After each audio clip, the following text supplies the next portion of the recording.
Okay, so want to just get this out quickly before the game start. Hopefully, I know I'm always very late with these on Saturday morning, but we've got the new updated power ratings, and I know I haven't done this since week 7. I've missed a couple weeks, but Ohio State comes in at number 1 now that their strength of schedule is number 19 there. Really no major weaknesses for Ohio State. They do kind of allow a high completion percentage on defense, but other than that, they're just really good across the board. Georgia comes in at number 2, not really elite in too many categories here, although they have played the hardest schedule, so it's going to buoy them a little bit there. And as you can see, they're playing Ole Miss on the road today, and I have those teams as just about dead even statistically, although Georgia has played a much tougher schedule there. Scroll down a little bit so you can see down to about go down to about the 70s. Michigan all the way down at 57. It's kind of a tough scene there. Actually, I'm going to just scroll down until we see Florida State. Okay, there they are. 102. So let's go over to the matchups and start getting into these games today. So Florida playing at Texas. Texas is a 21.5-point favorite. Florida, I've been saying this, Florida is not as bad as they were expected to be coming into the year. But Texas is really good. I don't think Texas has really proven a whole lot. If this game were being played in Florida, I would take Florida to cover for sure. But it's going to be tough because they're saying Lagway's a game time decision, and Florida I think Florida was going to beat Georgia until Lagway got hurt last week. So with Lagway's status being uncertain, he did have a helmet on. He was warming up as game day's on right now, but I've got Texas as about a 35-point favorite at home, so I will take them to cover on the 21.5-point spread. Afternoon games, Ole Miss hosting Georgia. Georgia's a 2.5-point favorite on the road, at least the last I checked. I've got Ole Miss by 7 at home, so I will take Ole Miss. Ole Miss statistically really good. They're really good at stopping the run. Georgia may be able to throw on them a little bit, but Ole Miss is a good team, and I'm just going to take Ole Miss plus 2.5. I don't know that they win the game. In fact, I'm changing my pick to Georgia minus 2.5. I started thinking about last year's Ole Miss Georgia game, and Georgia just absolutely dominated. And I know it's two different teams, but I don't really trust Lane in big games. So give me Georgia minus 2.5. At the same time as that game will be kicking off is Michigan at Indiana, and Indiana, this will be like their first real test of the season, just because of the caliber of player that Michigan has. Indiana hasn't really faced anything like that. I mean, the best team they've played so far is Nebraska. And look, Indiana statistically profiles out as a legitimate team, a legitimately elite team. And they have been beating up on inferior competition the way you would expect an inferior team or an elite team to do. But it's tough for me to trust Indiana with a 14-point spread because it's Indiana. However, my power ratings love them. Basically 47-point favorites at home. And that's not factoring in. That's just a raw number. That's not factoring in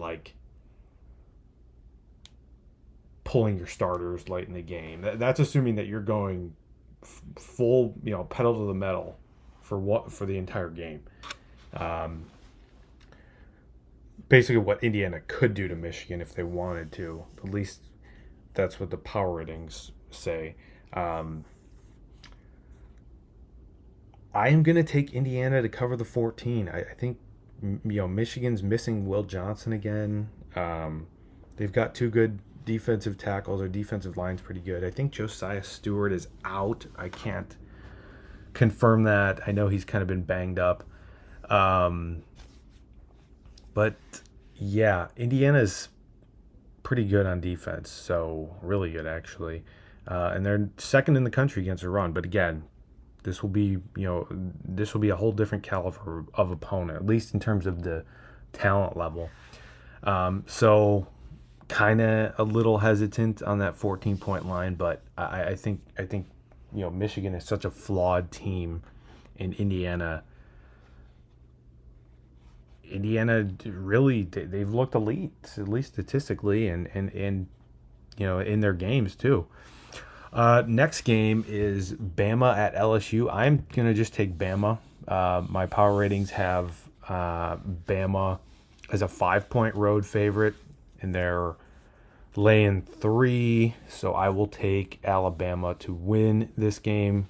On a neutral field, they'd be favored by 12 over LSU. So I think Bama's pretty clearly a better football team than LSU. But the Saban Bowl. This is a big rivalry. And crazy things happen in games like this.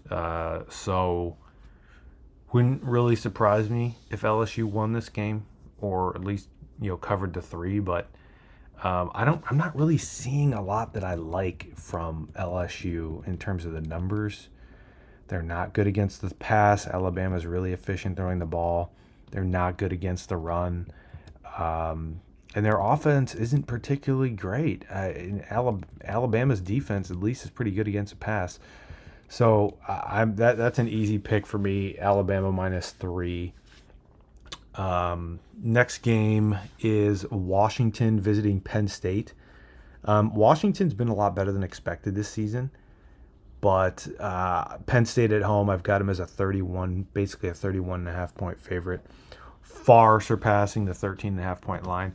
Now, you could see Penn State kind of spiral a little bit, big emotional loss against Ohio State. And I don't know why I'm betting on James Franklin to have his team ready to bounce back, because not really a whole lot of reason to trust James Franklin. But I will do it. I'll say Penn State gets a bounce back win. Washington, again, is a solid team. This is not going to be an easy win, but traveling cross country for Washington to Penn State, although the game is later in the day, so they at least have that going in their favor for Washington. It's not like it's a noon start Eastern time, and it would be like a 9:00 a.m. start for Washington. So they do have that.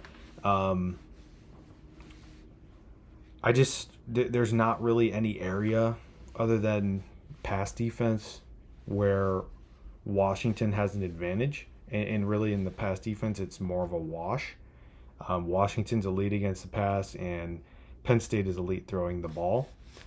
So I'm going to take Penn State to cover the 13.5. And then the next game, BYU versus Utah. BYU is a 3.5-point favorite on the road in the Holy War, which I'm very excited for this game, even though Utah's not good this year. This is a huge rivalry. I know some folks from Utah, and the way that I've heard so many things about this rivalry being one of the most intense, bitter, hateful rivalries in the country. However, statistically, even though BYU is a 3.5-point favorite, I have this as basically a wash. On a neutral field, BYU would be a 7-point favorite, but I give 7 for being at home, and it's being played at Utah. So it's a 0. It's a pick'em game. I am just going to go with BYU in this one to cover the 3.5, just because I haven't really seen a lot of good stuff out of Utah this year. They're pretty good defending the pass. Not great defending the run, although BYU doesn't run the ball very well. Pass defense, though, for BYU, it's going to be really hard for Utah to throw on BYU. Run defense, kind of a wash there. So I'm going to take BYU. I just think they're a better football team. And Utah just really hasn't lived up to the billing. Last one here, Ohio State minus 38 at home against Purdue, one of the biggest, conference, Power 4 conference spreads you're going to see.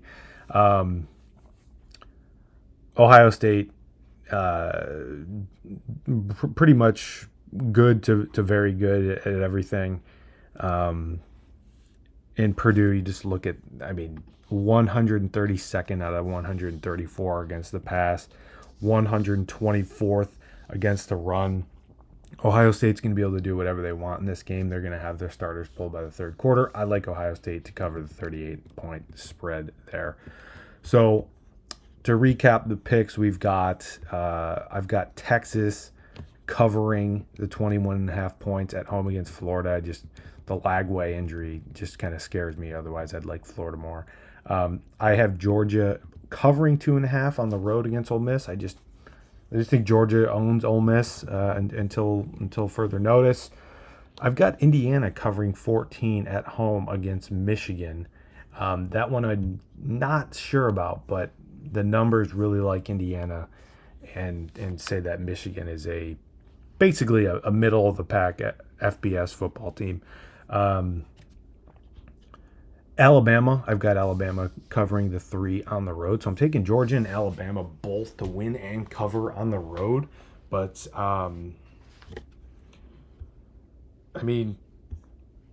I just think LSU has not really been that impressive this year. They lost to USC in the beginning of the year, and it's kind of just been like washed away, like it never happens. I don't think LSU's that great. I think Alabama gets to win here because the loser of this game gets eliminated, basically.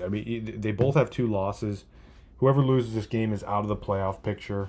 And I just think with Alabama's talent on their roster, I just think they're too good to be eliminated by November 9th.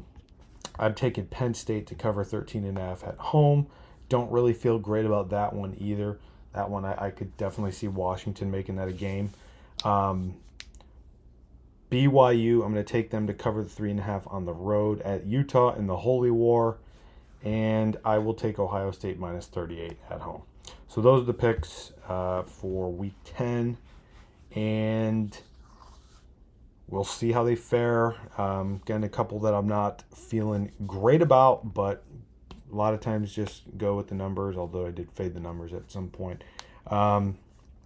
Take these numbers, use them for your own purposes. This is not financial advice. If you do choose to use these numbers for your own purposes.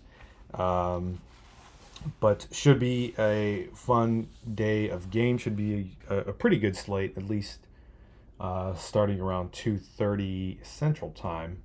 But if you like this video, leave a like, consider subscribing to the channel, and we'll see you in the next one.